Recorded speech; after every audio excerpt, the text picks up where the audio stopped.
with Episode India, and in the design center, I already have created these two service. So hello service, if I just open the project, and if you are interested, I mean, it's a simple one. It doesn't do much. It's just a hello endpoint with a get method. If you're not able to see my screen, let me zoom in and make some space. So you can see it's just a simple hello endpoint, say hello endpoint with the get method, takes a query parameter name of type string, it's mandatory, and I've given an example, John. And in the responses, it returns an application JSON with this particular JSON key value pair, message and hello, John. Mocking service is by default enabled, so we should be able to test this. So if you look, when you click on the summary and select your endpoint and the get method, you see the documentation.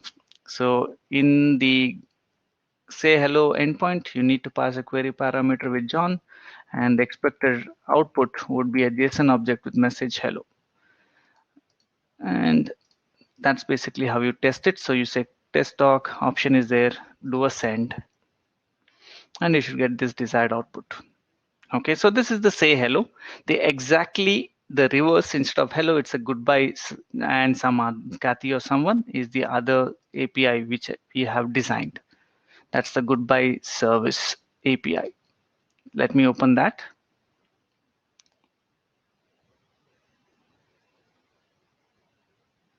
So the question here is why two APIs? Since we have two types of API instances, so hello service will be using basic endpoint, and the goodbye service will be using the endpoint with proxy. So again, goodbye, say goodbye is the endpoint. Get method name parameter is query parameter is mandatory, and I'm passing a giving an example, Kathy, and that's what we have. So let's quickly test this.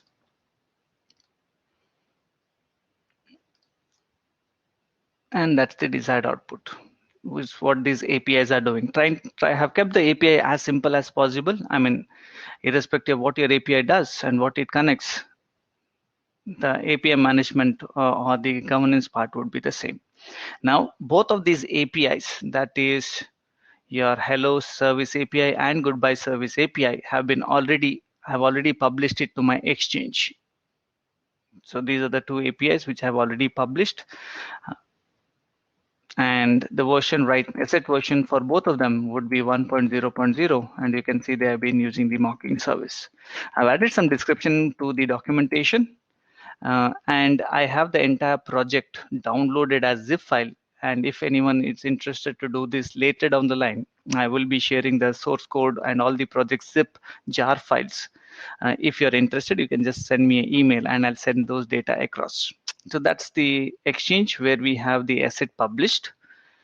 In the walkthroughs or in the demos, we will be adding the APIs from the exchange to the API manager. And when we do that, we'll decide the different types of management types. The basic endpoint is the first one. And the second exercise, we'll do it with endpoint with proxy. For proxy, the Mule application I had already created. So I have it in my studio. I just have to import that project. So currently, let me just import the project.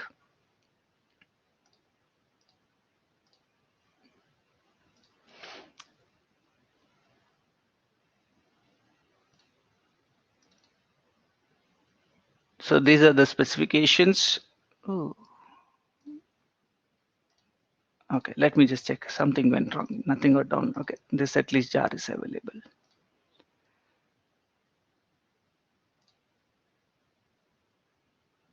So that was the goodbye service, which is implemented as a Mule application.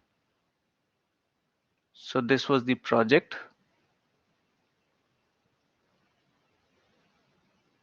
One sec.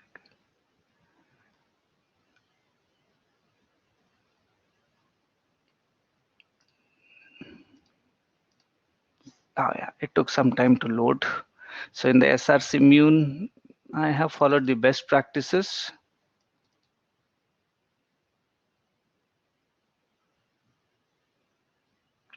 So we have the goodbye service, where you have the default. This was the scaffolding from the API kit. And in the API kit errors, I've moved into the special file error.xml, which is a mule configuration file. And the implementation is where we have this information, which is just adding the query parameter and returning the goodbye for it. So this is the mule application jar, which is for the proxy one. Okay. So this is what I already have done. So we'll start with the topic. So that's the one. So API management is what we start. So we'll understand the different, what is the API specification implementation, and then we'll move forward. So let me start with the presentation for the day. So first here, we're going to start with defining API specifications and API implementations. What's the role of each? So why do we need to create an API specification? Now, if you look into it, in Mulesoft, we follow the spec-driven development or design-first approach, where we create or we do the API design or creation of specification. And in your API specification, you have everything required for the API client to make the request to your API implementation. So the specification will have the resource endpoints and the HTTP methods which they support. It will have the names and structure of any request and response parameters and the payloads what you need to send in the request. Any required or optional parameters, which could be your query parameters, your headers, plus the types of response codes and the structure of the response data. Everything is designed in your API specification. And that's what you'll use. And the advantage is this specification will be used by the client to go through this and understand how the request has to be created, which will be sent to the API implementation. And if you are an API implementation developer, you adhere to the API specification or the design to build your application. So that's the role of API specification. It has everything required for both the client and the implementation developers to how to create a request and send the request to the implementation. And as an implementation developer, how to, what are the things to be looked into and how to talk and get that work done. Now, the role of an API implementation is nothing but your web service which implements the API, and that runs on the network and can accept requests from the clients on the API endpoints. So it's built to implement the API specification resource endpoints. And if you look into it as an API client, you'll send the request to the URL, which is nothing but your API endpoint, which is your implementation. And your implementation will execute the flow, which in fact would send the request to the backend to get the work done. And from the backend, you get the reply, which will be sent back to the client as the response. Now, when the request is sent, if it is an invalid request, the implementation can use the API spec to perform validation to fail fast. So when the request comes, the valid API implementation will use the API specification to check whether it's a valid resource, is the method supported on that resource, and based on that, it can decide whether to actually allow the service to the actual flow or cause a response to be terminated and send the error message back. So this is what the role of your API implementation, and this could be either a Mule one or a non-Mule application. That again depends on the microservice what you're building. Is it a Java microservice, .NET microservice, web API, whichever you're looking at. So now the question is implementing APIs as Mule application. We all know that Anypoint platform provides tools for developers for importing the API specification from the exchange to quickly implement an API in a Mule application. So if you remember in the studio, you can download your implement specification from the exchange, and for that we have a built-in tool called as API Toolkit, which is available in the studio as a plugin, and it auto generates the scaffolding for us from the specification. Once coded by developers, the Mule application then is packaged as a deployable archive, so which is jar file for Mule 4 or a zip file for Mule 3. And then we all know that Mule application needs to be deployed to a Mule runtime. The runtime can be either customer hosted or Mule hosted in the cloud, which is Cloud Hub and iPaaS component what we have. The Mule runtime has an API gateway and an API integration capability, which means when you deploy your Mule application, it goes to the API implement integration capability. And when you create your API policy enforcement endpoint, that will be on the API gateway. So we'll find out what's this API gateway as we go further. Okay. So first and foremost, how API policies are managed and applied in Anypoint platform. So the question is, why do we need to use API manager to manage our APIs? So that's where you'd look into the non-functional requirement, because your implementation takes care of functional requirements of what your API should and can perform. Now the non-functional requirement related to the quality of service, the authentication, the authorization, caching support, all that will be managed by your API manager.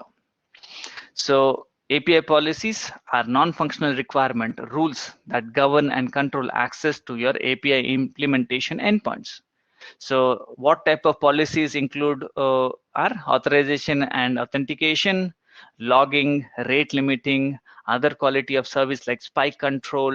You have IP whitelisting, blacklisting, cross. There are different out of the box 17 policies which are available, and I would help you out by pointing to the documentation where you get complete detailed information about what each policy does. Out of the 17, if you find a requirement which does not cover or is not covered by those 17, you can create your own custom policies and then use them. But it's slightly different, like how you create custom policies in Mule 3 and Mule 4. Okay, so in Mule 4, you need to create it as a Maven project, publish it to Exchange, then only it will be available in the API manager. And maybe in a future meetup, I might give you like a small introduction to custom policies and how to deploy and how to use them in an API governance part. Maybe we'll look into the next meetup or something like that. The application that now you need to remember, the policies are part of the API implementation or might be a separate one. So if you're using basic endpoint, it is the Mule implementation which will act as its own API governance endpoint. Or you might create a proxy application, which is another Mule application, which is auto-generated from the API manager. The application that whichever is it, whether the Mule implementation or a separate application, whichever enforces policy is called as API policy enforcement endpoint. Okay, API policies speed up development by offloading non-functional code from the API implementation. So you have clear separation of concern between your orchestration and your implementation. So tomorrow, if you for example, let's say we are connecting to a backend database, and let's say today we are using MySQL, and tomorrow down the line, because of some change in the organization, we move on to Oracle. Then you don't have to worry about the non-functional requirement. You talk to the API implementation and do the change. So that is why API manager is useful for non-functional implementation. Now, how the API manager can define policies and then how they are injected into your application. So if you look in the Anypoint platform, we have our API manager through which we can centrally manage all the APIs for different environments. And on those APIs, you can add the runtime policies which are built in or custom. And then you can create SLA tiers.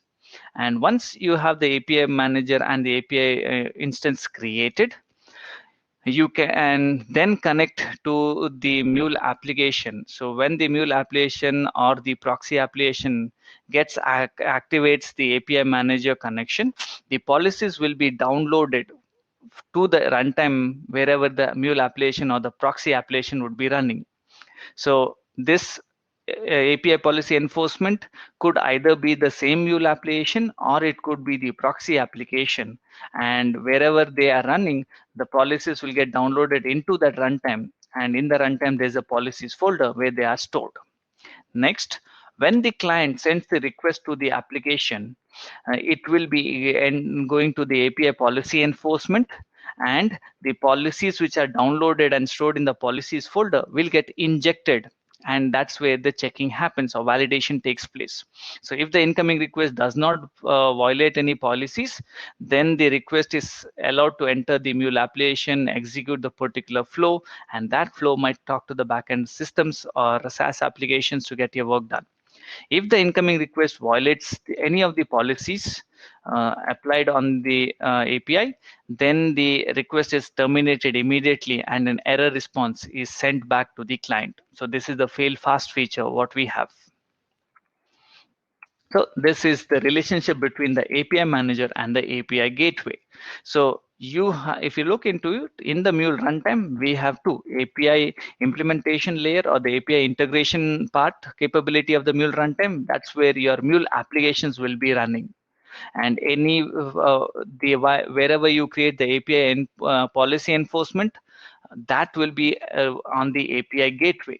And in the API gateway, which is a separate entitlement, you need to purchase license. So by default, you get only Mule runtime access. For API gateway, it's a separate license which you need to purchase. And in the API gateway, we have the runtime manager uh, agent which constantly connects to the API manager to see if there are any changes. So if you create any new policies and save it, the runtime manager will automatically push it to the application running on the gateway, and that is how they get enforced. So this is example of basic endpoint where you can see the Mule application itself has the API gateway or the API endpoint policies configured on it. So how will this differ from the proxy? We'll look as we go further.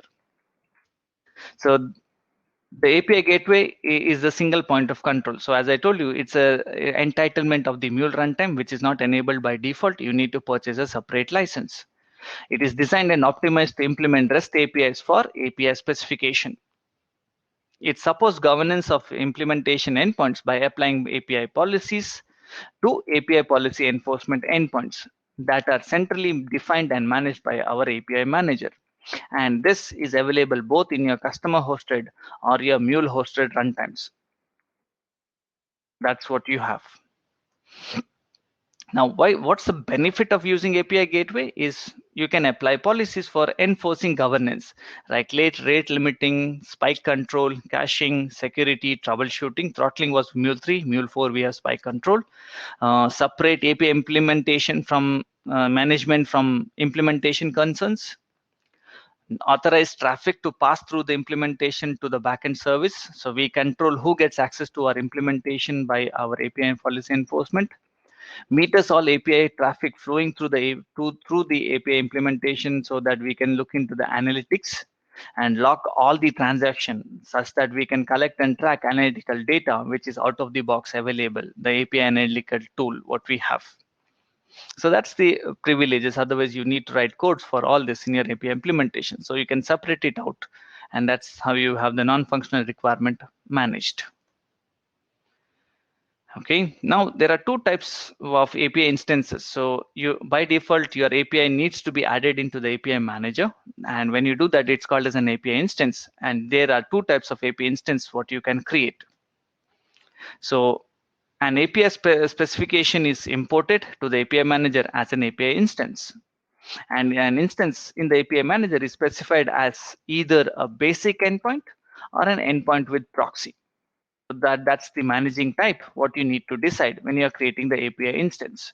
So basic endpoint is where you have a Mule application which could be deployed on hybrid, Cloud Hub or Runtime Fabric, and it will act as its own API policy enforcement endpoint. It will have its own. Or you can create endpoint with proxy, which means you're creating another application which will act as the API policy enforcement endpoint, which is again auto-generated, ready to deploy. You don't have to write any code for this.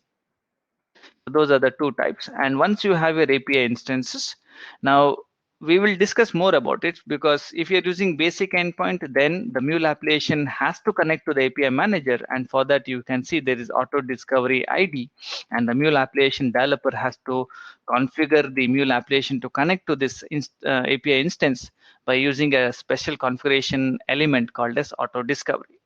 So we'll see how to configure. There are some prerequisites for this, and you can see then the client will talk to the application which is where you have the policy enforcement endpoint running on API gateway, and that gateway internally talks to the Mule application, and that's how it works with basic endpoint. With endpoint with proxy, you have two applications. One is the implementation, the other one is your proxy application, which is the policy enforcement endpoint.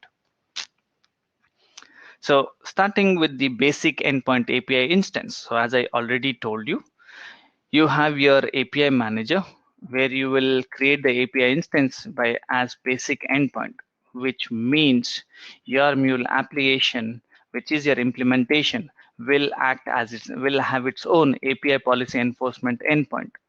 And when you configure the Mule implementation with auto discovery and you deploy it for the first time, whenever the application gets deployed, the the API policy enforcement endpoint will make use of the credentials to connect to the platform and use the auto discovery tag to activate the instance which is running in the API manager. And once the instance gets activated, all the policies which are applied to the API in the API manager will get downloaded into the runtime where the implementation is running, and in the runtime's policy folder, they will get stored. And after that, when the client sends the request, it will be intercepted by your API policy enforcement endpoint, where the policies from the policy folder will get injected into that request to validate. And if there is no policy violation, the implementation will be allowed to execute. And if there is a policy violation, it will not it will terminate the request and send the error message back to the client. So this is how the basic endpoint works. Okay, but you as a Mule developer who is creating the implementation, you need to use auto discovery so that the Mule application is able to connect to the API manager and then activate the instance for auto discovery using auto discovery for basic endpoint. So you need to do that additional step, and you are responsible for all that.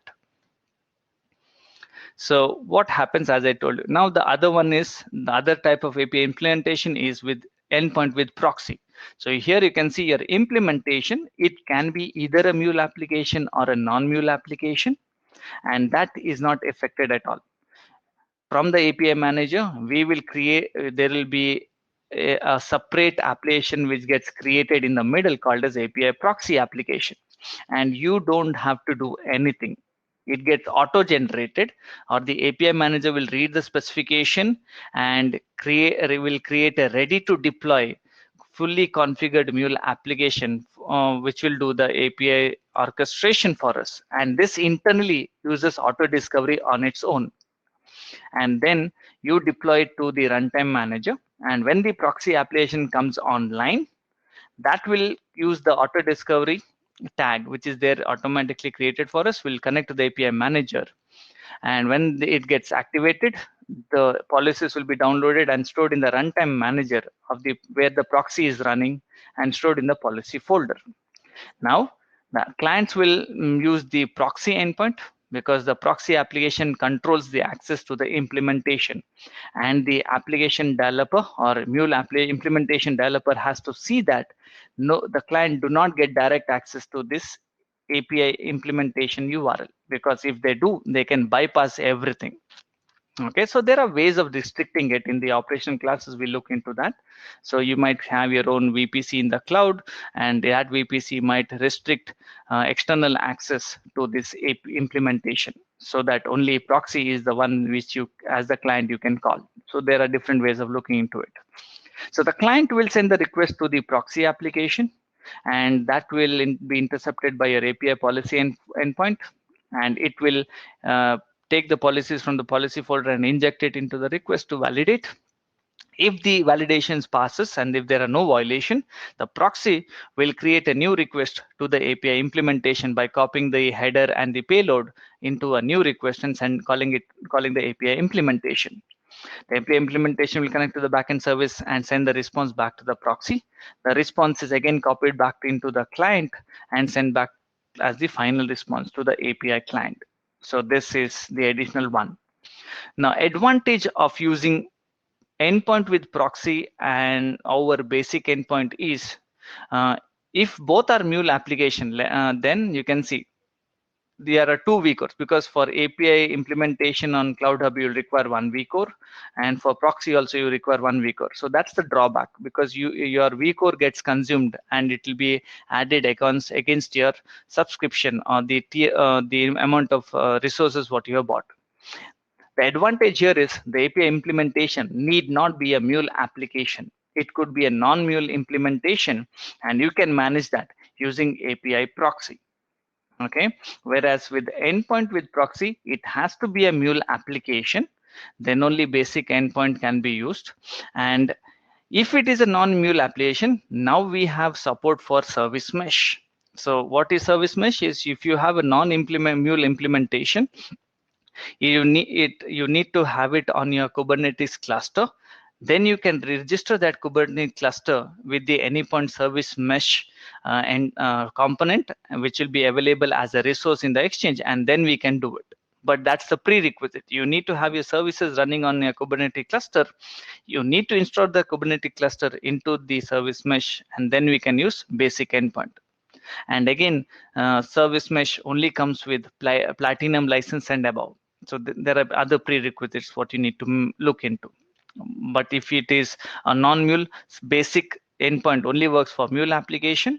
If it is non-mule, then you can do it, but it's extra thing by using service mesh. So if it is a non-mule one and you don't want to go get into service mesh, then the next best thing is endpoint with proxy. So endpoint with proxy, it can be a mule implementation or it can be a non-mule application through which we can use proxy to manage them. So with this, we will start by looking into our first exercise, where we are going to show you how to configure and activate a basic API policy enforcement option be using a mule application. So I don't have this application, so I will be doing it and showing you the steps. Now there are some prerequisites. So what is the first thing is, the basic endpoint is included in the implementation. So developer must expose the information using auto discovery parameter in the implementation deployable archive. So when you create a deployable archive, it should have information about API auto discovery. So what you require is, the parameter value must be configured to deploy the API implementation, and it requires the API ID, which is found in the API manager for that particular instance. And you also require the Anypoint platform credentials also needs to be passed for the mule application when it is deployed to the Cloud Hub or customer hosted runtime. So what would happen next is the activation. So when we have created the mule app implementation with auto discovery, and when we deploy, we have to pass these two information. When the application comes online, the API ID from the API manager to the mule application using auto discovery gets copied, and all the policies will be downloaded. And that's how the activation takes place. So we will be seeing it in our demo. Now, so since we have the mule application, which will have its own API policy enforcement endpoint, which needs to be, which will get activated. And how does that happen? I already have told you that's the same thing we're saying. So since auto discovery, when the mule runtime starts up for the first time, the auto discovery tag will connect to the API manager using your Anypoint platform credentials. That's how it gets authenticated. And then it will use the auto discovery API ID to connect to the instance in the API manager and activate that instance. And once it does, it will download the policies into the runtime policies folder. Policy changes in the API managers are dynamically pushed. So you can see you don't have to do anything. So if tomorrow maybe I want to change the limits of my API. So if I go to the API manager and do any changes by adding a new policy or removing a policy, it will get dynamically pushed to the application and applied to the policy enforcement endpoint. So this also we will see in our demo. So that's the first demo, what we are going to start with. Okay, so there are few prerequisites what you need. For example, since we are going to be creating a mule application and we need to have the API ID for auto discovery and the credentials for getting authenticated, I have created these properties and kept. You can see the values are empty. So I'll show you how to get these data accordingly. So I'm going to stop the slideshow and go back to my browser. So if you look into it, for basic endpoint, as discussed, we'll use our Hello Service API. So first and foremost, since, okay, let me also show you one more thing. In my trial account, if I go to my management center, we all know that by default, whatever trial account you create, you have to give the organization name, and that in that organization, by default, you always have two environments, design and sandbox. I have just renamed my sandbox environment to dev. So that's what I have done. So don't get confused. It's just that sandbox, I have renamed it to dev environment. Okay. So I have opened my API manager, and it is right now in the dev environment. Since I'm going to be deploying my creating my API instance here, so I need to get the environment information or the credential which the Mule application requires to get authenticated. So whenever in the API manager, in the given environment, every environment has its own information. So I'm just going to click on that, and I'm going to click, and you have two information. You have the information about the environment and the business group in which this environment belongs. I am so ideally you can use the business group credential, but in that case, what happens is, in the given business group, you might have all the environments. So that's why you want to have a granular access to the environment. So I'm using the environment client ID client secret. So just going to copy this. And in the notepad, I'm going to store this because that is one of the values which I have to pass when I do the deployment to Cloud Hub. So this is a client secret of the dev environment.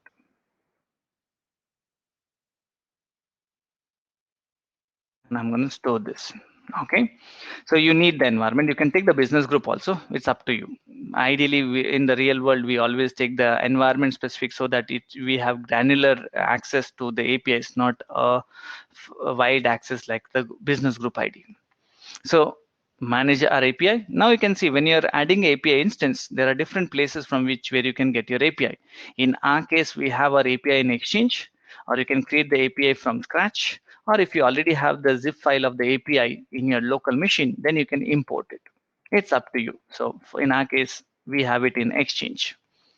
So in the Exchange, which is our API, so we'll say hello, and it should be able to filter it out for us. So it's a hello service API. The moment you select it's the remaining type. So what type of API it was, what's the API version, and the asset version. And you can see the managing type by default is a basic endpoint.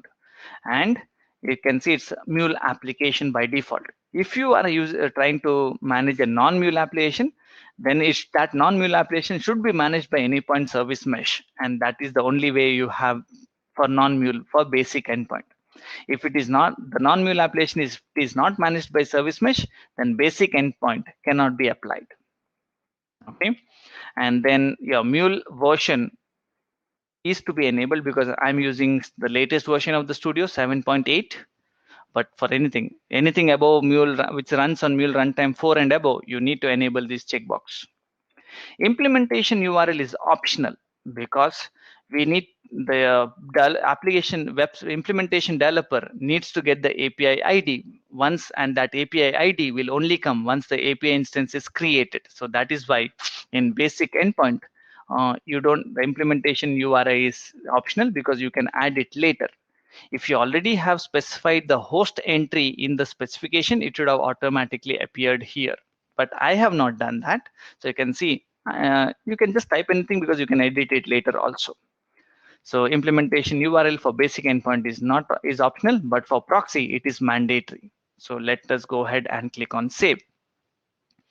So what this will do is it will just add the API to the API manager, and you will see your API instance ID and the auto discovery ID. Both are the same. The major thing to really look into is the API status. It is unregistered. So it's not activated. And how it will get activated?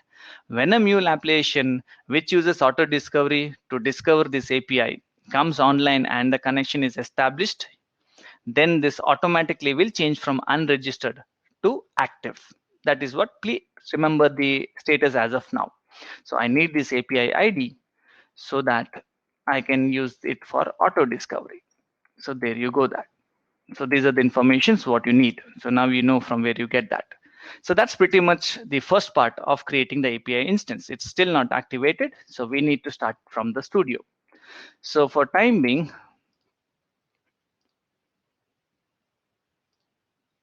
there's some errors.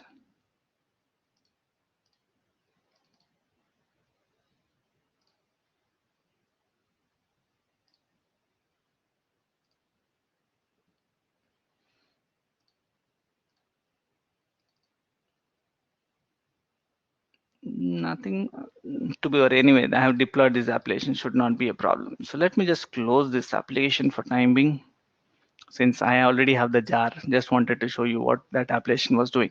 So let's go ahead and create a new application. This is for our basic endpoint. So we'll call this as hello WS. And I already have added the credentials, so I can import the published API, which is in Exchange. So plus green plus and from Exchange, I need to add my account here.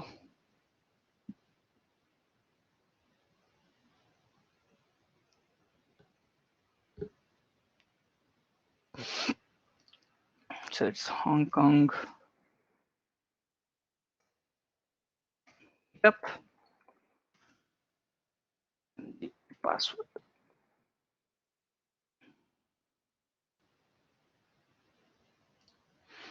We're searching for hello service.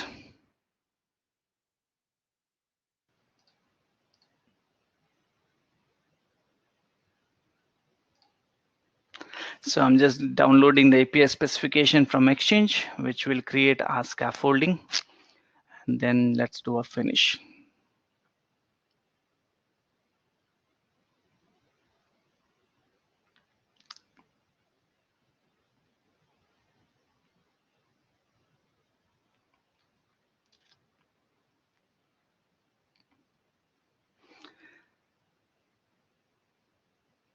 So it's almost downloading and adding it to the class path. You can see it's passing the main YAML file, the API specification.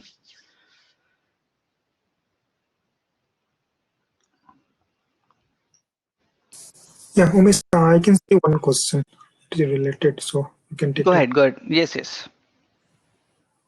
No, I can see, so you can answer like. 1 second. I have the presentation running, so let me go to Oh, Q&A. okay. Where's the questions? Is in the chat?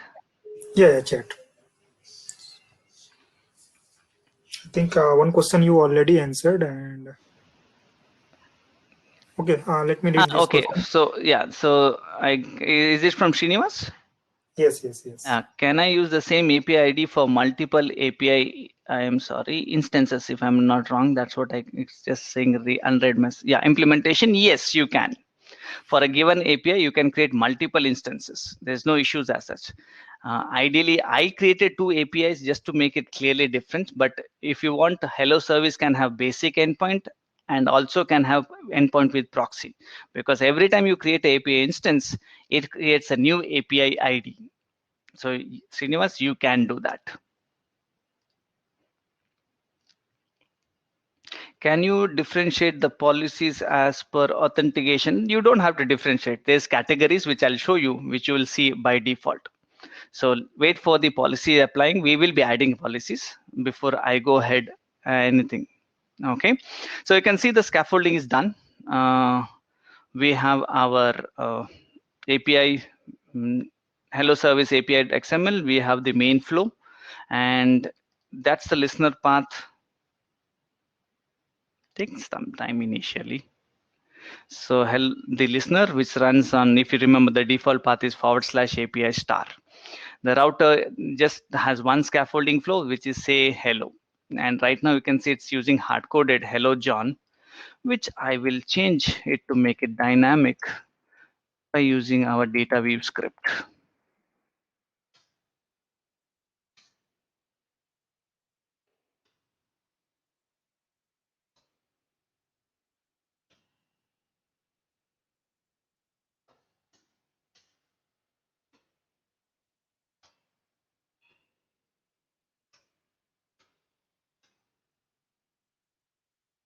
That's pretty much what I had for implementation. Okay, so what we are so if we look, this is a simple application. So if I just run this application, this still auto discovery is not done. So I'm just deploying it onto my embedded runtime in the studio. So till it starts, I'll open my advanced REST client also to have the URL ready. So keep your questions coming, and as and when I get time, I mean, don't worry, when we deploy this, we'll have enough time for answering those questions, because we will be deploying to CloudHub. It takes minimum 5 minutes. So in that time, we should be able to take and answer most of your questions.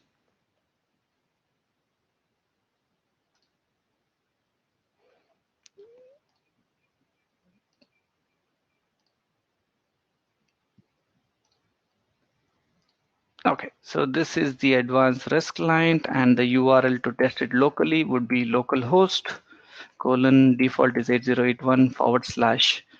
I don't remember the endpoint.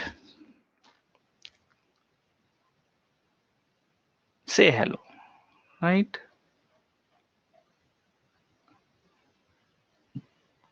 Say hello.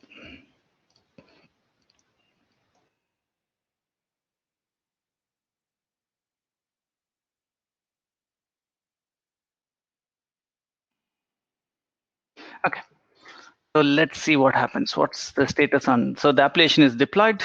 So let's send a request. So even the best of minds fails. There you go. Bad request. That's because I'm not passing the query parameter name. So I'll pass my name so that we know that everything is working. There you go.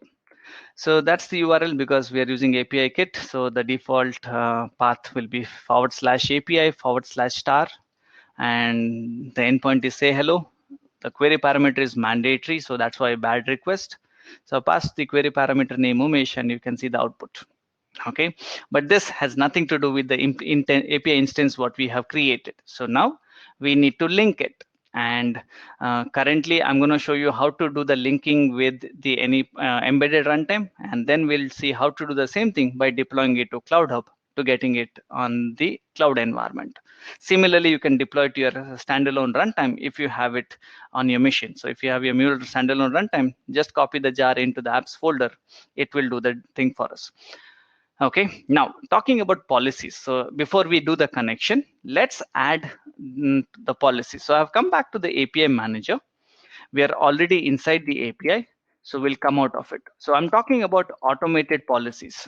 So has anyone any information about automated policies, or if you have used it, please unmute yourself and you can answer it. What do you mean? What is automated policies? If you have any answers, well and good. If not, anyway, I'll show you. So anyone using automated policies in your environments?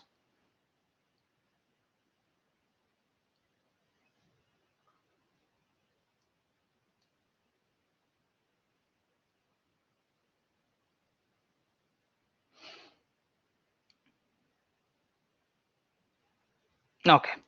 So if you look into it, when we apply policies for an API for API management, there are two ways. So if you look, all policy, you are having your APIs inside your environment. So within the environment, you might have API 1, API 2, I mean n number of APIs there. So the question is, you can go into a particular API and apply policies, and they are usually termed as API level policies. Okay, which means it's individual, it's unique to that particular API. Now, if you have multiple policies and you see a trend that a particular policy is required by all the APIs in a given environment, so you can always go to the API level and add it again and again and again. And the problem is, if you do a change, and since they are it should be available for all. So if I do a change in one, then I need the maintenance becomes hard, because if I do it on one API and if I 100, I have to repeat this process for all the 99. So in those kind of scenarios where you want all your APIs in the environment should have this, or you're enforcing that it should have this, that is where you need to create it as automated policies. Okay, so there was a question saying that these are policies for Cloud Hub. No, these API policies are irrespective of your deployment. So whether you deploy this on Cloud Hub, customer hosted, RTF, API policies are for the API management, does not talk about where you deploy it. Okay, so hopefully everyone is cleared that automated policies are those policies which you would like every API in your environment to have it. So you're forcing it, and then it's easier to do one change, everyone will get automatically be updated. So that's the advantage what you get. So that's what we're going to do. So since we are already inside a API, so we need to come out. So we need to go to the API administration. And currently you can see in the dev environment, we have Hello Service API with V1 version. So you can see just below the environment, or in the environment, you have automated policies. And the most common of the policy, what I can think where you need to have it for all ones are logging. So if you look, you can add a new automated policy. And since you're asking for security one, someone had asked a question. So you can see by default, it is always filtered based on all categories. And this is by default, all the 17 policies, what you have out of the box. So if I just scroll down little, and this is what you have. But there are different categories. For example, if you want to do security, these are the security policies which are available out of the box. I'm talking about troubleshooting, which is message logging. And every API wants to log the messages which comes and goes out of it. So that's why that's a good, that's one of the common ones. Other than this, what I can think of could be your in security, you have JSON threat protection or XML threat protection. Those are the ones what you can look into it. Now, what is JSON threat protection? I hope you know. If you are doing a put or a post, you are passing a JSON object or an XML file. So you need to control like what should be the element size, what should be the string length, how many nesting is allowed. Because ideally, if you want to hack into something, you can create an infinite loop of data objects so that the validator fails after a particular point so that it will accept it. So you need to set some, so you can do it for JSON as well as XML. So these are the 2-3 policies which you might like to enforce on most of your APIs. So I'm going to just demonstrate here message logging. So that comes under troubleshooting. And under troubleshooting message logging, you need to expand it. There's only one version of it right now. Maybe in future we'll have better versions coming up as such. So that's the only version what we have. Click on configure. And now, since it's message logging, what is the message you would like to log? So it's a mule event. So you need to write your data view script to capture what is the thing what you require. So are you interested in logging payload? No one wants to do that in the production environment to be specific because payloads are going to be huge lengthy, especially if you're connecting to SaaS application like SAP or Salesforce. You have tons of data coming and going in. So no one does payload, but ideally you do attributes, which could be the request or the response going in and out of your API. So we're going to keep it simple. I'm going to capture the headers, request headers or response headers. You can write the condition or the category. It's optional. Only message and level is required. So I'm going to do it for info. You might also do it for errors or debug. And based on that, it will be written to the logs. Now, by default, the message logging policy only does it for incoming. We are going to do it for both. That's up to you to decide on your requirement. I'm going to show you both. So it's just basic checkbox what you need to enable. And you can see the supported runtimes. And when you want to do it only for a specific runtime, you can do it here by using the next radio button. But I'm going to do it for 4.1.1 and above. And the simplest thing to do is apply. So the message logging is added as automated policies, which means any implementation which talks to any API in the dev environment will automatically have it on its own. Okay, so we'll verify when we do auto discovery next. So that was one thing what I want to look into it. Okay, so for the API level policies, for the API level policies, you can see in the API you have policies tab, and that I will discuss for proxy. Not that I can't do it here, but it's good.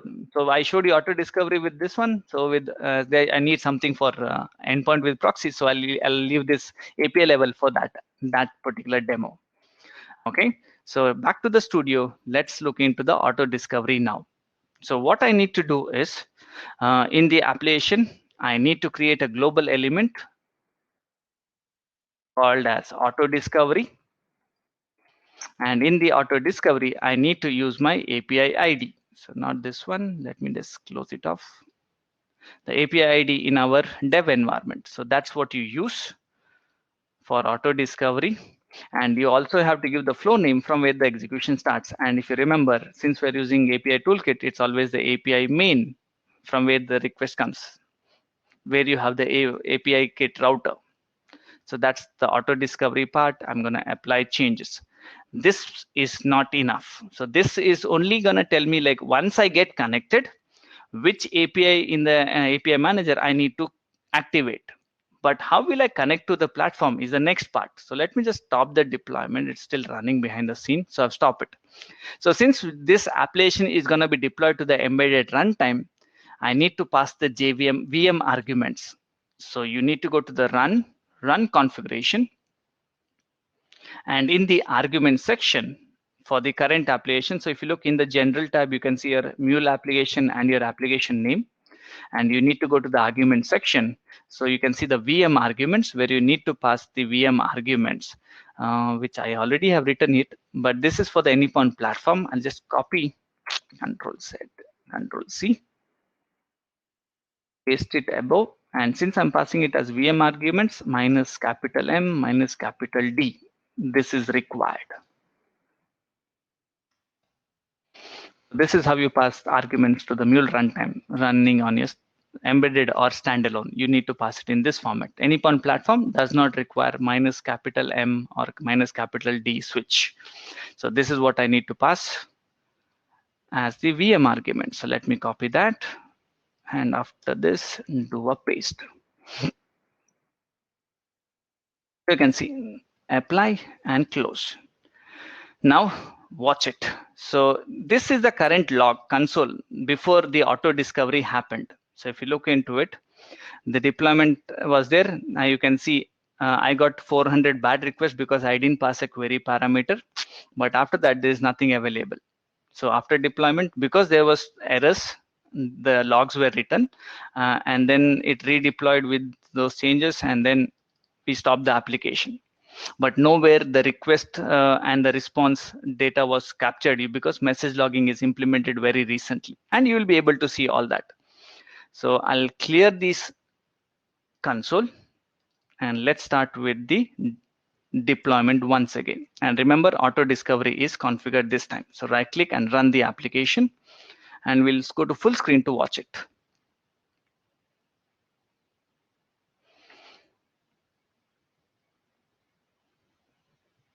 So meanwhile, if you have any other questions, let me look into it.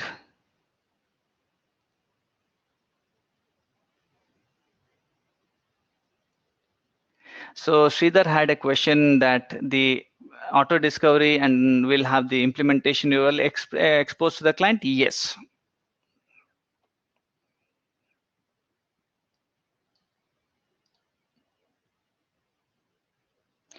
You cannot do so. Psych KR, your question, one proxy. No, the proxy and Mule application, it's a one-to-one relationship. So one proxy to one Mule application. That's the limitation.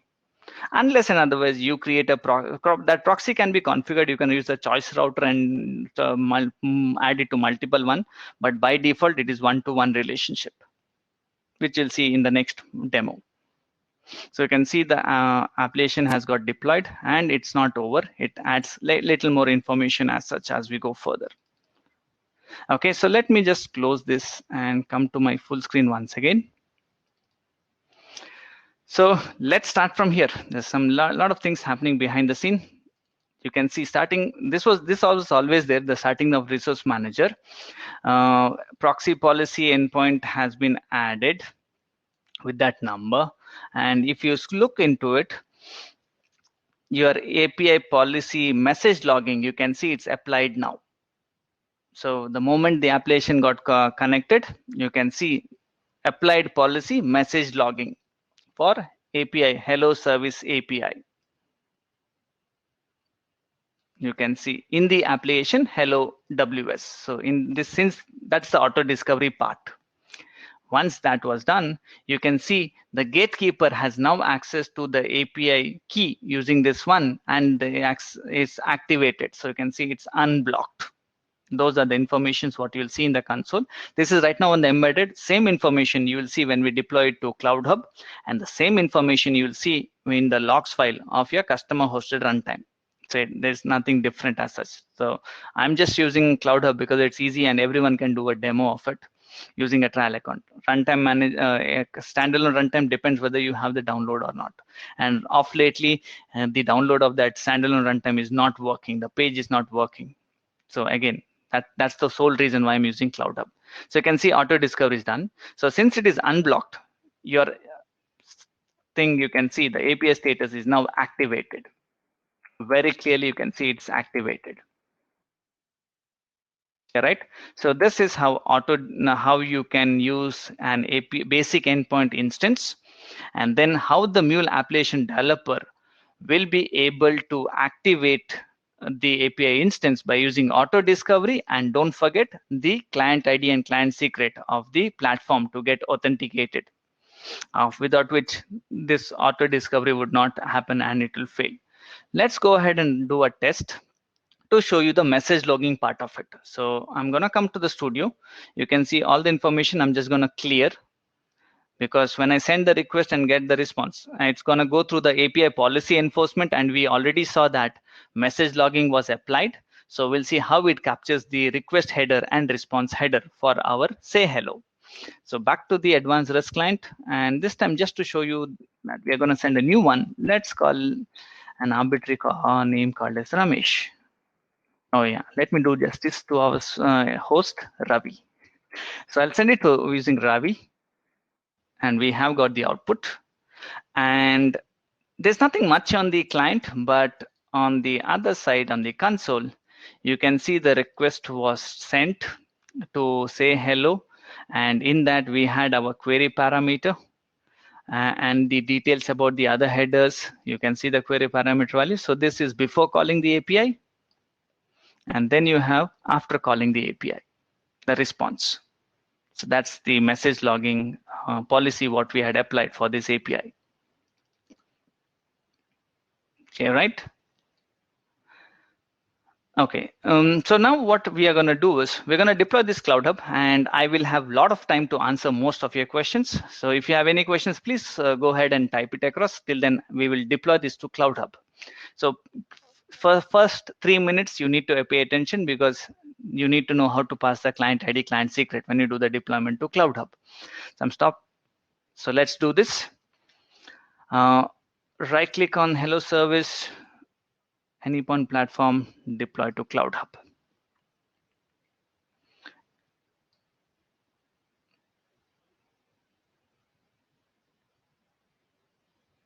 So it's going to ask me the environment. So we are going to go to the dev environment. That's where the API. The other thing is, if you have your API instance in dev environment, you need to have your application also deployed on the same environment in the runtime manager also. So that's why we selected dev. So I'll just put today's date. I mean, I know it should be unique by now. It's not, it says. So my name and today's date, which is 14th Feb. Okay, so the application name is unique. Rest of the things are there. Properties is where we need to add our client ID, client secret. So in the embedded runtime, we add it as VM argument. Now, when you deploy to Cloud Hub, the Cloud Hub application should have should get authenticated. Otherwise, the auto discovery will not happen. So when you're deploying to Cloud Hub, in the properties tab, you need to pass your client ID, client secret, but there you don't require this switch. That is -M -D is not required. You just need to use Anypoint platform client underscore ID and client underscore secret. So those are the two properties which we need. Otherwise, the deployment will fail because the authentication will fail. So let's do the deploy. So this is where I have time to go through all your questions. So I can see there's a question, where can I find the information of all applied policies? Obviously in your logs. Out of the total 17 policies, do we have any mutually exclusive policies? There are many. And I mean, say when I say many, you can't, when you say security, you can't implement OAuth and uh, anything, any other authentication. Like you cannot use digest authentication, OAuth authentication, all that, it cannot be done. It's only one. Obviously, right? Security is one example. If you're using rate limiting SLA based or spike control, they are mutually exclusive. Both cannot be done. So there are many of those which you need to look into.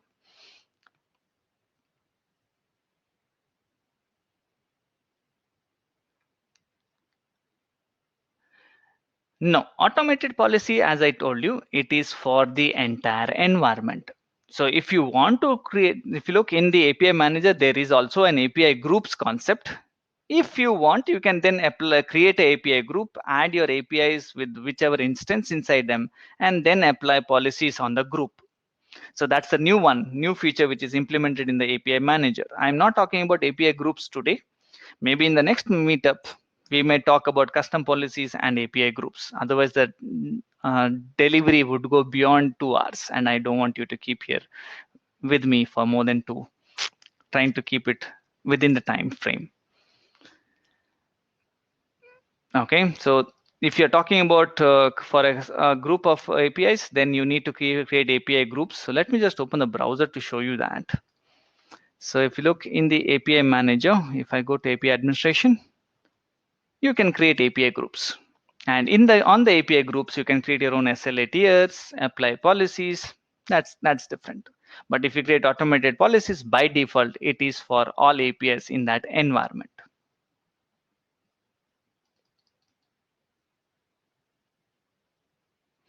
Okay.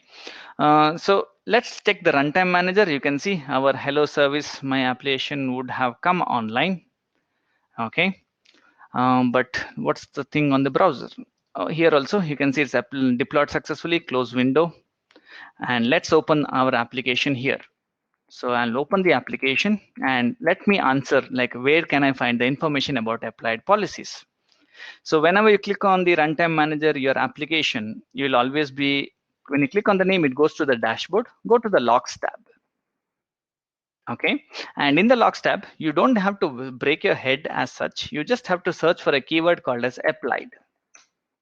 And there you see, it shows all the policies which are applied. And right now we have only one applied there. So it's the logs file where you get the information. So on this application, which is implementing a particular API, what are the policies applied? You just go to the application, search for the applied keyword, and you get the information. Not only that, there are many things you can do. You can find your API key.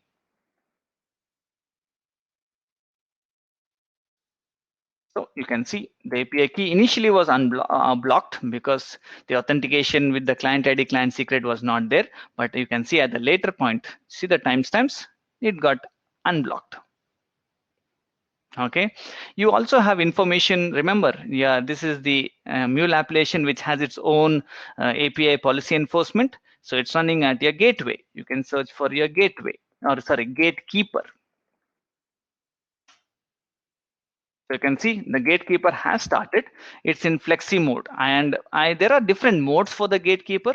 And if you want, you can also disable it. Okay, not advised, but if you want, for some troubleshooting, you want to disable the policies, then the easiest thing is set a property on the application where you disable the gatekeeper. Okay, so there is strict, flexible, disabled. That's for Mule 3. Mule 4, Mule 3 had true, false, none, and other options. So I will point you to the documentation where you can get information about the gatekeeper service. Okay, so for log 100, I'm sorry, I'm not clear with that question, Safi Mohammed. For logs 100 MB, how to keep, what is the information you're looking, like retain the logs beyond 100 MB? Is that what you're looking at? Okay, so that depends on your license. So if you're on gold, That is the basic license of Mulesoft. Or the next one is Platinum. That's the log limit, 30 days or 100 MB, whichever comes first. The logs are only maintained for that. If you want to have higher retention, you need to purchase Titanium license, the highest of all. Only Titanium license will give you extra log retention, and also it helps you to retain it in your own local deployments. So you might be by default, everything logs are all in Ohio, depending upon whether you are connecting to US plane or European, because Anypoint platform is there in both. Yeah, you can. That is third party, right? This 100 MB or 30 days is on Cloud Hub. If you want to use Splunk or Elk, you're free to do it. You can use the Cloud Hub connector in your application and send it to Splunk or Elk, but they need to be consumed from there. So you can always do that. There's no issues with that. And there are documentation clearly giving you examples of how to configure Splunk and Elk for Cloud Hub deployed applications. And there are lots of videos from my colleagues who are there. If you are interested, please ping me, and I will share you those video links, and you can just try it out. Any help you need, you can always get in touch with us, or me or Ravi should be happy to help you on that. Okay, so this is what was basic endpoint. If you have any other questions, I'm happy to answer. If not, we'll move on to the next one, which is uh, endpoint with proxy. So Ravi, how are we doing on time? And still, I look like we have 40 minutes, and I should be done within that. Yeah, we are okay with that. Sure, thank you. Okay, so let's minimize and let's go back to the slide to cover the last parts. A few more slides to go. Now we are talking about configuring and activating an API proxy and an API implementation. So again, as I told you, to save time, I have already created the goodbye service. So in the runtime manager, you can see I have already created the goodbye service and deployed it. And if I open the current application, and if I go to the logs, and if I search for applied, don't worry, there is nothing here, but just wanted to show you there's nothing. That's because we have not created API instance for it yet. So there's no policies. That's one thing. The other thing is even my gatekeeper is not available because there is no API policy enforcement, and we'll do it, and it will not be here on this. It will be on the proxy application where all this will be available. Okay. What I need to show you is how does this work. So if you look, I'll use my app URL to just do a simple test. Copy this. I could have done it there, but prefer to use advanced REST client. So I'll overwrite only this much. So this was goodbye. Rest of the information was, yeah. So you can see it's deployed on Cloud Hub API, say goodbye, and I'm passing the name. We should get the same output. The difference is it says goodbye, Ravi. So that's the goodbye service implementation, the API implementation. I have already downloaded the API specification from Exchange, implemented it, and I have already deployed it in Cloud Hub. So that is what we are testing. We tested right now, but it is not protected. So what we need to do next is control the access to this web service or API implementation by creating endpoint with proxy. Okay, and while doing that, we'll also show you how to add API level policies, and then how do you can look it. And the same thing you could have done also for basic endpoint. Okay, so I'm back in my API manager in the dev environment. I'm gonna say manage API again from Exchange, and this time we are looking it for the goodbye service. And in the goodbye service, the managing type is where we change it with endpoint with proxy. So what this does is it creates a proxy application from the API specification. Then you need to give it a name and the version number of the runtime where it will get deployed. And what will be your target? Are you going to use Cloud Hub or hybrid? Hybrid means would you like to deploy it on your customer hosted Mule runtime? I don't have this right now. So we'll deploy it back to Cloud Hub. Is it going to be Mule 4? Yes, it's going to be a Mule 4 and above. And now you can see implementation URL is mandatory. So endpoint with proxy requires your implementation URL, and that's what I had copy pasted. API /. So that will be the goodbye service, the Mule application deployed on Cloud Hub.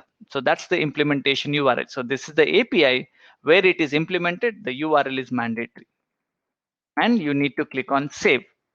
So what will it do? It will add your API like last time, and you can see it's still not registered. You can see your implementation URL. You can see your auto discovery ID and the information. And now you can see the deployment configuration. So what you are doing now is the API manager will go through your YAML specification. It knows which is your implementation URL. It knows about the API ID. It will create, it will ask you what should be the runtime and what should be your proxy application name. So I'll just call this as goodbye proxy hyphen today's date. And that's the name of the application. So what it will do, it will create a ready to deploy application, and then it will call that application name with this name what I have given. So you control the name and the runtime what it has to be deployed on. And if there is a similar application, you can always ask it to edit and use the new settings. So this is what it does. So you don't have to create a proxy application, it gets ready to deploy. So I'll just click on it so you can see it starts deploying. And all three should go green. If you get errors, then there is way of troubleshooting it. Hope today this will not fail. Usually it doesn't because everything is auto generated, unless and otherwise you make some mistakes. So in the meanwhile, any questions? If we want to pass correlation ID from proxy to implementation, is there there is nothing to do with correlation ID because that's basically your Mule application flow, right? So the correlation ID is basically for the flow, not for your orchestration. So the correlation ID is an implementation specific information, not an orchestration related data. So any request which comes to the proxy, it does not check on correlation ID. It checks for the non-functional requirement about security, quality of services, message logging, and all that. Correlation ID is very specific to the application, so that is done within your code. So you can always, by default, Muleflow correlation ID is auto-generated. You can overwrite it and maintain it. And there are different architecture. You can use a message queue, you can use JMS, you can use object store the data, verify. That's up to you to implement. Okay.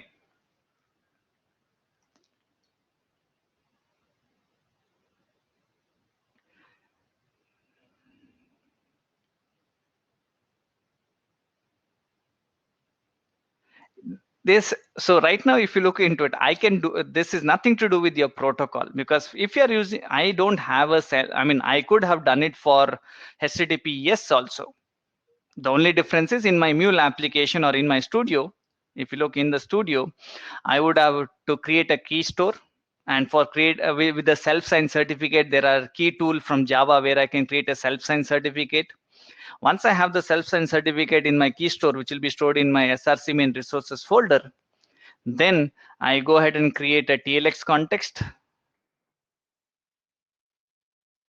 And in the TLX context, I would specify my key store details, what type of key, where is the path, what alias, key, password, and password. Once I do that, in the HTTP listener, I will change it to HTTPS, and I'll change the port number to 8082 and add the TLS information as a global reference. So it doesn't make any difference whether it is HTTP or HTTPS. It works for both. Okay. Now the problem is, if you are using HTTPS, since I am using currently in this demo as a trial account, which is gonna go through a shared load balancer, and we don't have a dedicated load balancer. Shared load balancer can only work with single self-signed certificate. If you want to use your own or one-way authentication to one-way handshake, if you want two-way handshake, then you need to have your own dedicated load balancer where you can use your own custom certificate and do two-way SSL handshake. So it will not be working on trial accounts. Trial accounts you have going through shared load balancer. Shared load balancer does not support two-way authentication on HTTPS. So by now you can see the application has deployed successfully. So that's our proxy application.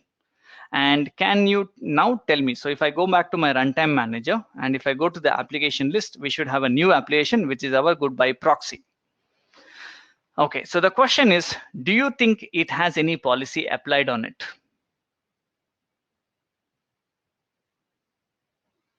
Anyone? Do you think goodbye proxy would have any? Yes, so Priyanka, you're right. So it is true because automated policy in the same environment, so it should have it. So just to verify, and as I told you, so let's open the proxy application, go to the logs and search for applied. And there you can see the automated policy gets added automatically. So let's go ahead and add our rate limiting policy. So I'm just going to do a simple rate limiting. You can do SLA tier and all that. So I'm just going to go to the policies tab. And in the policies tab, you can see automated policy was there. There is also in the API level policies, there is nothing. So let's go apply a new API level policy. And I'll do it for quality of service. I'll do a simple rate limiting. And whenever you're talking about policies, you always apply the latest one. So that latest one is 1.3.4. And at the bottom, configure policy. So if I want, I can add extra identifiers in the query parameters and all that. If it's not mandatory as such, but I will set 5 requests. Sorry, let's make it easier to test. 3 requests per 1 minute. I'll also expose headers. This is just for you to show that X hyphen headers will add it in the response to show you what is the total limit, how much you are consumed, how much is pending. And it's again call what you need to do as a owner, whether you want to expose it or not. So that's the way you can control it, expose headers. You can see X hyphen rate limiting reset and other, these are the headers which will be there in the response. Okay, apply.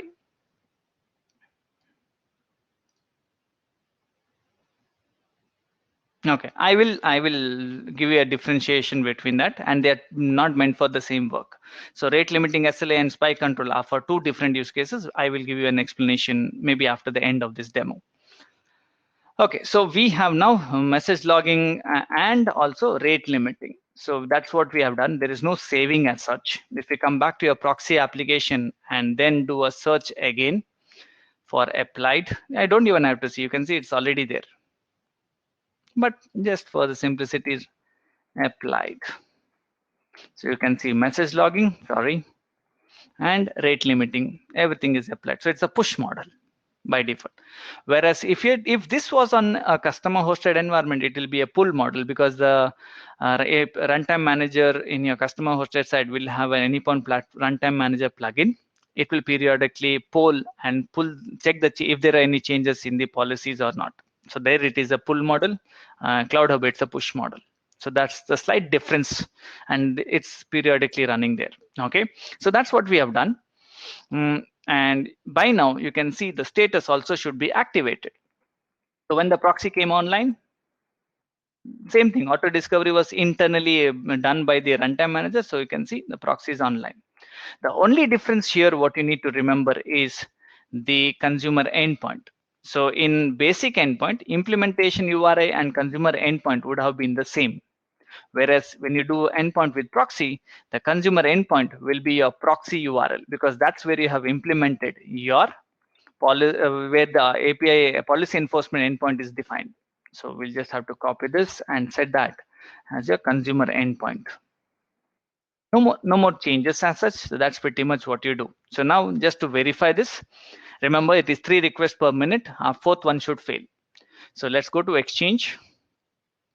And in the Exchange, let's go to goodbye service rather than using advanced REST client. If you want, you can see you have the endpoint there.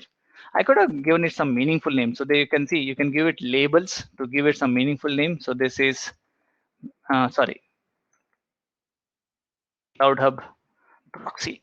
So I'll just give it a name called as Cloud Hub proxy so that when it comes to the API manager in the Exchange, you'll be able to see the different instances what you have. So you can see, you can have multiple. So I have Cloud Hub proxy, I can have basic endpoint, So that answers the previous question. Like someone had asked, can we have multiple instances for the same API? Yes, you can. Okay. So this is what we are going to test now. So let's expand the goodbye service get method. And by default, it's always mocking service. Let me change it to our dev proxy endpoint. I have the data. You can count along with me. My first request succeeds. I have the output. The second one, no issues. The third one, no issues. Fourth one, and it fails. That's our rate limiting. So quota exceeded, and you could have checked the details. I mean, there was this data available. So total, what was the limit set was 3. How many remaining is 0? When it will be reset, you can see the timestamp. So that is what was the expose headers all about. And again, it's again your call as a owner of the API to whether you want to send this information to the clients or not. Ideally, a good thing to tell them so that they don't raise a ticket saying that it is failing. So that's pretty much what you have with the endpoint with proxy. Okay, now answering the question between rate limiting and spike control. They are meant for two different use cases. So how to configure, as I already told you. So Mule implementation is separate. You create a proxy application from the API manager, which will read the API specification and create a ready to deploy Mule application with auto discovery implemented on its own. And then that's what we deployed. And when it came online, since we had an automated policy, it was applied. Then in the API manager for the AP goodbye service, we added a API level and we saw how it got deployed. And in the API manager, we set the consumer endpoint as proxy URL. So the client will, when they go to Exchange, they'll only get the proxy URL. So they don't get the API implementation is hidden. It's an additional layer of security, what we call. So the client calls the proxy, and the proxy will decide whether the incoming request should be allowed to talk to the implementation or not, based on the policies what you have defined. And that's what we had done in the walkthrough also. So those were the steps what we followed. Benefit.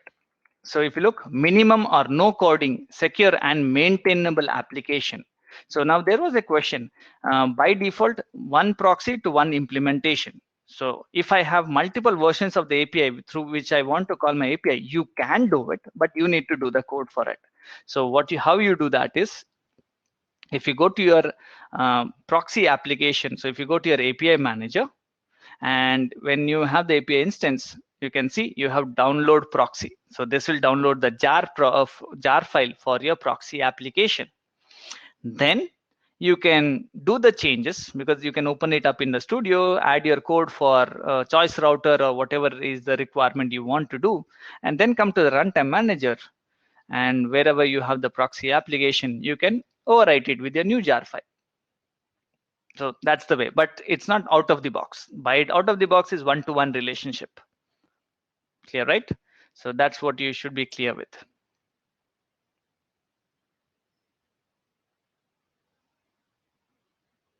Okay, so it's only till the API. So because the proxy application, so if you look into the proxy URL, cloudhub.io / and the endpoint will be there.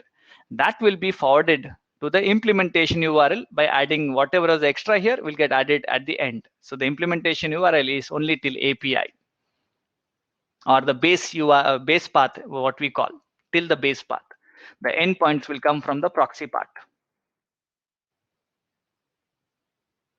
Okay. Okay, so let's go to the last that question which I have left. As per my side, I am done with the demo. Sorry, minimum or no coding, that's what you saw. Typically used to leverage API gateway capabilities for non-Mule application. That's what you have. Mule application with no auto discovery can be enabled. So the other option is like, if for a Mule application, the best thing is always auto discovery or basic endpoint. Maybe for some compliance issue, you cannot use auto discovery.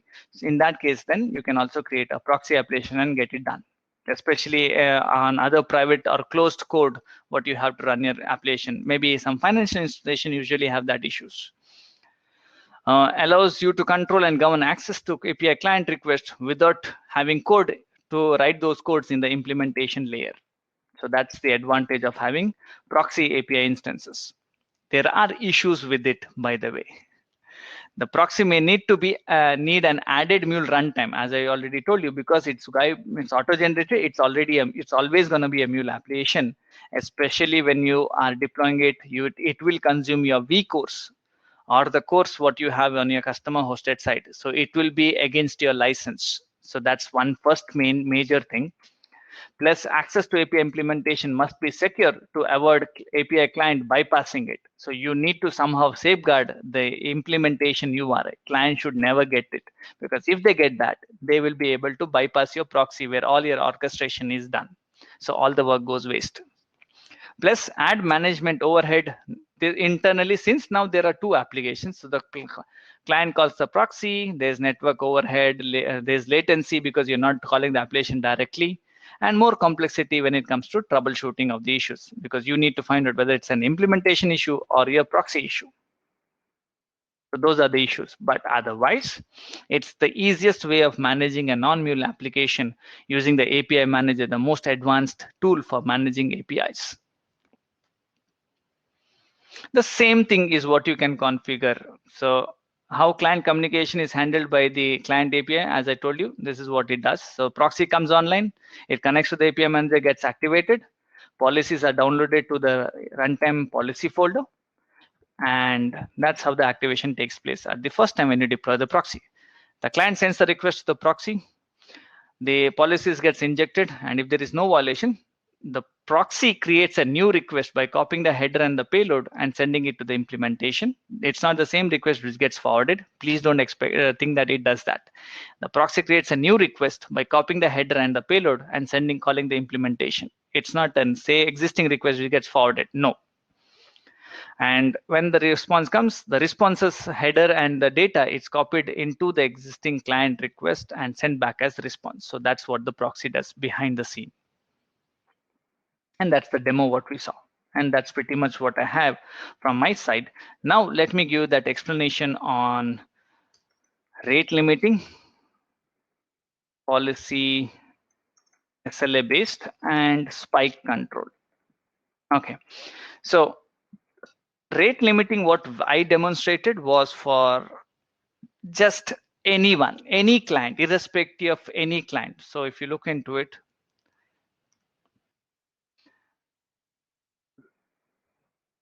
we did for goodbye service. So now let's assume that this goodbye service has two clients. We have C1 and C2. Okay. Now the default what we had applied in the demo, it does not differentiate whether it is C1 who is sending the request or C2 who is sending the request. We have said that the service allows 3 requests per minute. So whether the 3 requests comes from C1 or if 3 requests comes from C2, it does not differentiate. It is the request which comes to goodbye service in that minute. So after 3 requests have been catered to, any request either from C1 or C2 will be blocked for that time interval. And when the time interval elapses, it will reset, and the next 3 requests coming from either one of them will be honored, and the rest of the ones will get rejected. Now, it is your responsibility. Maybe you would like to have multiple tiers which will have their own limits. So that's where you create SLA tiers on your API. So you might create one free tier, let's say 5 requests or 15 requests per minute. And then you might create one more called as paid tier, where you might have 50 requests per minute. So now the client, since it is SLA tier, we need to identify the request. So this will expect you to pass your client ID, client secret. So the clients have to request access to the API. And when they do a request access to the API, they have to decide which tier would they like to access to. So if they use free tier, then this is the limit. If they use pay tier, then when the payment is done, usually the tiers will have the approval type. Default is manual. If you want, you can make it automatic. So as if I'm an admin, if I create a free tier, I'll make it automatic. And if it is pay tier, I'll make it manual. So when the finance team tells me that the client has done the payment, I will approve the tier. So the client will get their access to client ID, client secret. So now with SLA tier, let's assume that C1 is using free tier. and C2 is using paid. So when they make their request, they will have their own unique client ID client secret, which they need to pass it in the header. And if the header does not have the client ID client secret, the request gets denied saying unauthorized. If they pass the client ID client secret, that's how the API manager will identify which tier it is. Based on the tier, the limits will be applied. And if they are within the limits, this what you say, the API will execute and the information is sent back to the client. That's what you have for as a rate limiting policy, SLA based, like quality of service. What kind of quality of service your client will enjoy when it comes to that particular tier, what they have subscribed for. Spike control is completely different. It is not for quality of service. It is for safeguarding your backend application. So let's assume that this goodbye service behind the scene connects to a database. Just for argument's sake, let's say it connects to a database, and my database cannot do more than 50 transactions per second. Okay, so that is where if what happens is spike, right, as the name says, there's sudden increase in the number of requests what your API requires, and when the execution starts, it will hit the backend. But my backend has a limit. It cannot go beyond 50 transactions per second, and if there are more than 50 transactions, it will crash. So how do I safeguard my backend from crashing? That is what you mean by spike. That's how you control with spike control. So since we know that our backend cannot take more than that, in the spike control, you have to specify the number of requests. So this, if I just open the policy, it will be easier to explain. Just give me a minute.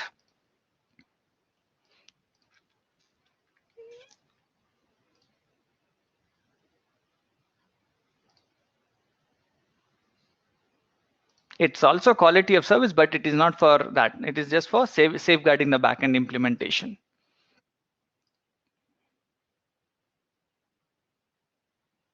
Oh, okay, that's because rate limiting blocks everything. To disable that because they are competing SLS. It will not be allowed. So now I should be allowed. There you go.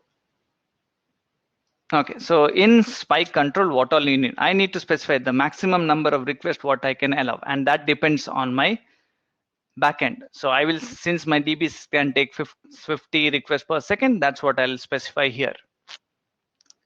So 50 requests in how much time unit? That's the time period. So I'll set it to, it's in milliseconds, so 1000 per second, 50. That's what I can do. So what happens if there are more than that? So you can decide. So if I get 60 requests, so let's assume that you get 60 requests in a second. So first 50 will anyway pass. What will happen to the remaining 10? Rate limiting would have denied them. Spike control will allow you to add it to a queue, and you can decide what should be the queue size. So that's the queue limit. Okay, so you can see the default is 5. You can use it based on your requirement. So in this, first 50 will succeed and the remaining 10 will get queued up. Now from the queue, how many times you need to need those requests to be attempted to access the API? So that is what is this delay time in milliseconds. So you have to specify each of those requests which were added to the queue, how long they will sit in the queue. So that is this delay time in milliseconds. So it's usually 1 second, more than sufficient. And then how many times they will be retried. So let's take an example right now to explain this. So I'll keep this default for you to understand. So I have got 60 requests. So first 50 will hit my DB, 10 will get queued up. Okay, and from the 10, these 10 will spend 1 second in the queue, because that's what you see, 1000 milliseconds. So all these 10 in the queue will wait 1 second, and after 1 second they will be sent to the API once again. Okay, now if the time limit for the time period has elapsed, then again from this 10, since the limit would have completed, so they will be accepted. If let's say we have in that 1 second we have got 45, so out of this 10, 5 might fail, right, or 5 will not fail, so it will be not successful. So what will you can see the attempts. So we have only set one attempt. So we have waited for 1 second. We went to this API once again, and if any of them are not successful, they will come back to the queue. But the number of attempts have been elapsed, they will get rejected automatically. So this is how the spike control works. So the difference is immediately they don't get rejected, they'll get added to the queue, and from the queue how long they need to spend their time before they get retried, and how many retries you want, you'll look into it. If when the retries have elapsed, those requests will be will be gracefully dropped out. They'll never be part of it, so those requests will be lost. So remember very clearly, spike control is for safeguarding a backend implementation so that they don't crash, or the resources, because everything has a limit.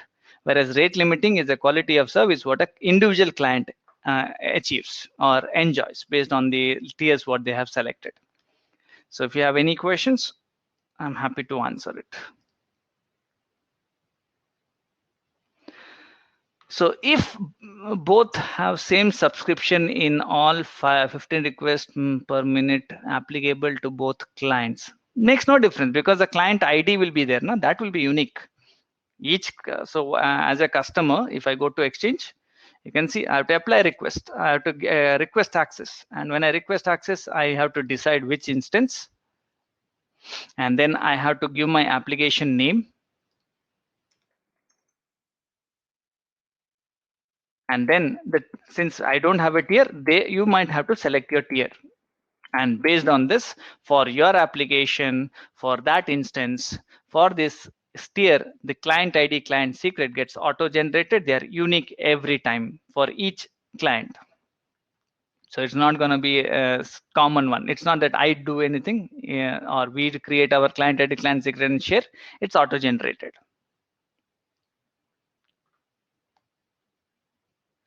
It's not data loss, right? You lose the request. You don't lose data as such. You lose the number of requests. Again, 1 second is more than sufficient. Remember, 50 per second, and in 1 second, spike control does not run for hours. So remember, breaking news doesn't become breaking news throughout the day. Especially the news channels do that, but you have a sudden spike not for more than for hours together. You have a spike for a few minutes, and by then it will go. So you want to safeguard. See, losing a request is okay than crashing a system. You need to decide as an admin which is better. I'll tell my client to run my request a number of times, but if my data crashes, what happens to all the live data? Clear, right? So it's not about making the customer happy. It's trying to say that, okay, at least few are happy. This control customers can also be brought back onto the ship later. Imagine your data center crash, then what will you do? So that's where the ops will take care of it, as you as developers will have no, developers don't have any say on this. It's the ops and the admins who have complete control. I thank you for attending the meetup, and Ravi, over to you.